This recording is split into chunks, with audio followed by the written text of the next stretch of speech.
Chapter 22. I did not go into the cave, nor did I take the necklace from the rock. That night I slept on the headland at the place where I had left my baskets. At dawn I went back to the ravine. There I hid myself on a brushy ledge. It was near the spring, and from it I could see the mouth of the cave. The sun rose and shone through the ravine. I could see the necklace lying on the rock. The stones looked blacker than they had in the darkness, and there were many of them. I wanted to go down to the cave and count them to see if they would make 2 loops around my neck, but I did not leave the ledge. I stayed there all morning. The sun was high when Rontu barked, and I heard steps below me. The girl came out of the brush singing. She walked to the cave, but when she saw the necklace lying on the rock, she grew quiet. She picked up the necklace and put it down again and peered into the mouth of the cave. 2 of my baskets were still there. Then she went and drank from the spring and started off through the brush. I jumped to my feet. "Tutuk!" I cried, running down the ravine. "Tutuk!" She came out of the bush so quickly that she must have been waiting nearby to see if I would return. I ran to the rock and put on the necklace and turned around for her to admire it. The beads made not 2 loops, but 3. They were long and oval instead of round, which is a very hard shape to make and takes much skill. "Winska," she said. "Winska," I said after her, the word strange on my tongue. Then I said the word that meant pretty in our language. "Wintai," she said and laughed, because this was strange to her. She touched the necklace, giving the word for it, and I gave mine. We pointed out other things: the spring, the cave, a gulf line, the sun in the sky, run to asleep, trading the names for them and laughing because they were so different. We sat there on the rock until the sun was in the west and played this game. Then Tutuk rose and made a gesture of farewell. "Manai," she said, and waited to hear my name. "Wanapale," I answered, as which I have said means the girl with the long black hair. I did not tell her my secret name. "Manai, Wanapale," she said. "Pasa no, Tutuk," I replied. I watched her go through the brush. I stood for a long time listening to her footsteps until I could hear them no more, and then I went to the headland and brought the baskets back to the cave. Tutuk came again the next day. We sat on the rock in the bright sun, trading words and laughing. The sun went fast in the sky. The time soon came when she had to leave, but she returned on the day that followed.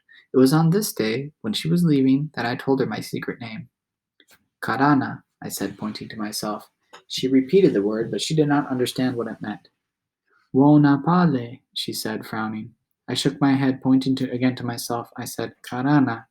Her black eyes opened wide. Slowly, she began to smile. "Pasaino." "Karana," she said. That night I began to make a gift for her in return for the necklace she had given me. At first I thought I would give her a pair of my bone earrings, but remembering that her ears were not pierced and that I had a basket of abalone shells already flaked into thin discs, I set about making a circlet for her hair. I bored 2 holes in each of the discs using thorns and fine sand. Between them I put 10 ovela shells, which were no longer than the tip of my little finger, and threaded them all together with sinew. I worked 5 nights on the circlet, and on the 5th day when she came, I gave it to her, putting it around her head and tying it in the back. "Winchka," she said, and hugged me. She was so pleased that I forgot how sore my fingers were from boring the holes in the hard shells. Many times she came to the cave, and then one morning she did not come. I waited for her all that day and dusk, and I left the cave and went to the ledge where I could watch the ravine, fearing that the men had learned that I lived here and would find me. That night I slept on the ledge. The night was cold with the first wind of winter. Tutuk did not return the next day, and I remembered that it was near the time when the Aleut hunters would leave. Perhaps they had already gone. That afternoon I went to the headland. I climbed over the rock and crawled across it until I could look over the rim. My heart beat loud. The Aleut ship was still there, but the men were working on the deck and canoes were going back and forth. The wind blew hard and few bales of otter skins lay on the shore, so probably the ship would leave at dawn. It was dark when I got back to the ravine. Since the wind was very cold and I was no longer afraid that the Aleuts would find me, I made a fire in the cave and cooked a supper of shellfish and roots. I cooked enough for Rontu and me and for Tutuk. I knew Tutuk would not come, yet I put her food beside the fire and waited. Once Rontu barked, and I thought I heard the sound of footsteps and went to the opening and listened. I waited a long time and did not eat.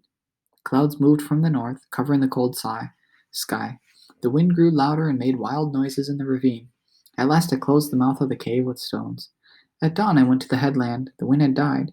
Fog lay over the sea, washing against the island in gray waves. I waited a long time for a glimpse of Coral Cove, but finally the sun burned away the fog. The little harbor was deserted. The Aleut ship, with its red-beaked prow and red sails, had gone. At first, knowing that I could now leave the cave and move back into my house on the headland, I was happy. But as I stood there on the high rock looking down at the deserted harbor and empty sea, I began to think of Tuto. I thought of all the times we had sat in the sun together. I could hear her voice and see her black eyes squinting closed when she laughed. Below me, Rontu was running along the cliff, barking at the screaming gulls. Pelicans were chattering as they fished the blue water.